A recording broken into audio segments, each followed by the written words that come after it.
Assalamualaikum warahmatullahi wabarakatuh. Saya Alfian Afal Fikri Syafi'i dari Program Studi Pendidikan Teknik Elektro tahun 2020. Nomor NIM saya yaitu 20534627616. Dalam kesempatan kali ini, saya dari kelompok 10 akan mempresentasikan tentang metode pembelajaran. Pengertian metode pembelajaran. Menurut definisi metode pembelajaran antara lain yaitu menurut Bigis tahun 1901, metode pembelajaran adalah cara-cara untuk menyajikan bahan-bahan pembelajaran pada siswa-siswi untuk tercapainya tujuan yang ditetapkan. Menurut Adrian tahun 2004, metode pembelajaran adalah ilmu yang mempelajari cara-cara untuk melakukan aktivitas yang bersistem dari sebuah lingkungan yang terdiri dari pendidik dan peserta didik untuk saling berinteraksi dalam melakukan suatu kegiatan, sehingga proses belajar berjalan dengan baik dalam artian tujuan pengajaran tercapai. Sehingga dari berdasarkan pengertian di atas, dapat disimpulkan bahwa metode pembelajaran adalah cara atau model serangkaian bentuk kegiatan belajar yang diterapkan pendidik kepada anak didiknya guna meningkatkan motivasi belajar agar tercapainya tujuan pengajaran.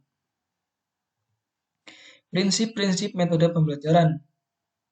Pertama yaitu metode tersebut harus memanfaatkan hukum pembelajaran agar berjalan dengan cara tertib dan efisien.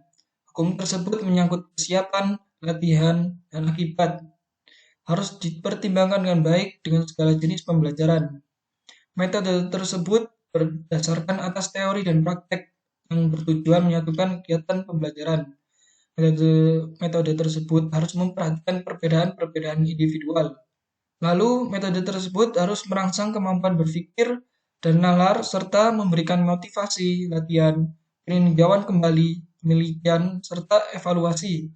Metode tersebut harus disesuaikan dengan kemajuan peserta didik dalam hal terampil, kebiasaan, pengetahuan, gagasan, dan sikap peserta didik. Metode tersebut harus menyediakan bagi peserta didik pengalaman belajar melalui kegiatan yang banyak dan bervariasi. Lalu, fungsi metode pembelajaran. Yang pertama yaitu sebagai alat motivasi. Dengan demikian, siswa bisa mengikuti kegiatan belajar dengan baik, di mana motivasi tersebut akan mendorong siswa agar semakin bersemangat mengikuti kegiatan belajar dan mengajar. Yang kedua, sebagai strategi pembelajaran. Sehingga setiap guru perlu mengetahui metode dalam pembelajaran yang paling sesuai diterapkan di kelas, sesuai dengan karakteristik siswa yang ada di kelas tersebut. Lalu sebagai alat mencapai tujuan, sebab penyampaian materi yang tidak memperhatikan metode dan pengajaran, maka dapat mengurangi nilai kegiatan belajar tersebut. Selain itu, guru juga menjadi kesulitan saat menyampaikan materi dan siswa akan kurang termotivasi saat belajar. Tujuan metode pembelajaran. Yang pertama yaitu membantu mengembangkan kemampuan individual para siswa supaya mereka bisa mengatasi permasalahannya menggunakan terobosan solusi alternatif. Lalu, membantu kegiatan belajar mengajar agar pelaksanaannya bisa dilakukan menggunakan cara yang terbaik. Kemudian, dapat memudahkan dalam menentukan, menguji, serta menyusun data yang diperlukan sebagai upaya mengembangkan disiplin sebuah ilmu. Selain itu, dapat mempermudah proses pembelajaran dengan hasil yang terbaik agar tujuan pengajaran bisa tercapai.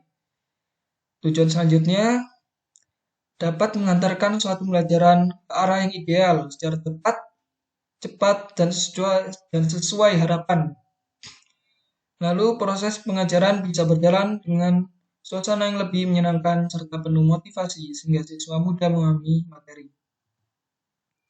Macam-macam metode pembelajaran. Yang pertama yaitu ada metode ceramah. Metode ceramah yaitu adalah metode penyampaian bahan pengajaran secara lisan. Metode ini banyak dipilih oleh guru karena mudah dilaksanakan dan terkadang menggunakan alat bantu untuk menjelaskan secara singkat. Dalam menggunakan metode ceramah ini terdapat unsur paksaan di mana siswa harus melihat dan mendengar setelah mencatat informasi yang penting dari guru. Metode ceramah cocok untuk menyampaikan fakta-fakta yang sumbernya telah ada sebelumnya, contohnya seperti sejarah. Bisa juga untuk menyampaikan kesimpulan dari pembelajaran yang telah diterangkan sebelumnya. Metode ceramah ini akan berhasil jika guru menerangkannya dengan penuh semangat dan menggunakan bahasa yang mudah dipahami. Bisa menggunakan alat bantu seperti gambar, tulisan untuk menerangkan secara ringkas inti dari apa yang akan diterangkan. Tidak lupa untuk muridnya juga harus memperhatikan apa yang dijelaskan, lalu diingat serta dicatat hal pentingnya. Yang kedua ada metode tanya jawab. Metode tanya jawab yaitu adalah cara pembelajaran yang digunakan untuk mengajukan pertanyaan yang terarah. Siswa akan tertarik dalam mengembangkan daya pikirnya. Kemampuan berpikir siswa dan keruntuhan dalam mengemukakan pokok-pokok pikirannya dapat terdeteksi ketika menjawab pertanyaan. Metode ini mendorong siswa untuk menelusuri lebih lanjut berbagai sumber belajar. Metode ini lebih efektif dalam mencapai tujuan apabila sebuah proses pembelajaran siswa telah ditugasi untuk membaca materi yang akan dibahas. Metode tanya jawab ini akan berhasil jika guru mampu mengemukakan pertanyaan-pertanyaan yang merangsang siswa untuk berpikir. Siswa memiliki beranian mengemukakan pikiran secara bebas. Lalu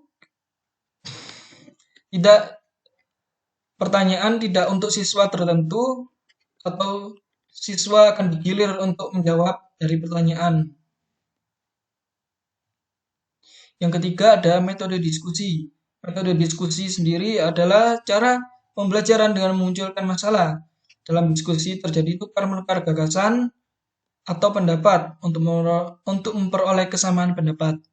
Dengan metode diskusi ini, keberanian dan kreativitas siswa dalam mengemukakan gagasan, siswa terbiasa bertukar pikiran dengan temannya, dapat menghargai dan menerima pendapat orang lain, dan lebih pentingnya, melalui diskusi tersebut, siswa akan belajar tanggung jawab terhadap hasil pikiran yang bersama. Metode diskusi ini akan berhasil baik jika guru mengetahui tugas sebagai pemimpin diskusi yang mengatur kesempatan dan petunjuk jalan pembicaraan. Lalu siswanya mengetahui peranannya sebagai peserta yang aktif, mendengarkan berbagai pendapat, bicara mengenai masalah, dan tidak melantur memberikan sumbangan pikiran, dapat kebenaran pendapat orang lain. Pemimpin diskusi merumuskan dengan jelas permasalahan yang akan didiskusikan dan peserta yang lain memiliki pengetahuan yang diperlukan dalam memecah masalah tersebut.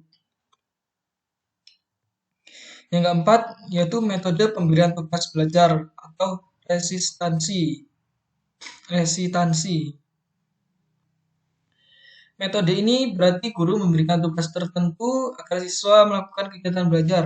Metode ini dapat mengembangkan kemandirian siswa dengan merangsang untuk belajar lebih banyak, membina disiplin dan tanggung jawab siswa, dan membina kebiasaan mencari dan mengolah sendiri informasi. Tetapi dalam metode ini sulit mengawasi mengenai kemungkinan siswa tidak bekerja secara mandiri. Metode pemberian tugas ini akan berhasil jika tugas-tugas yang diberikan batas waktu tertentu dan dijelaskan apa yang menjadi masalah yang perlu dipecahkan. Lalu ada tugas-tugas yang dipahami siswa sebagai sesuatu yang memang secara wajar, sebab menyangkut kehidupan yang bermakna. Selanjutnya terdapat fasilitas, misalnya buku-buku untuk menyelesaikan tugasnya. Lalu perlu memperhatikan taraf kesukaran atau kesulitan dari tugas sesuai kemampuan siswa. Yang kelima ada metode demonstrasi dan eksperimen. Metode demonstrasi yaitu adalah cara penyajian pelajaran dalam memeragakan suatu proses kejadian. Biasanya diaplikasikan dengan menggunakan alat-alat bantu pengajaran seperti benda-benda miniatur, perangkat alat-alat laboratorium, dan lain-lain. Tetapi alat demonstrasi yang paling cocok adalah papan tulis,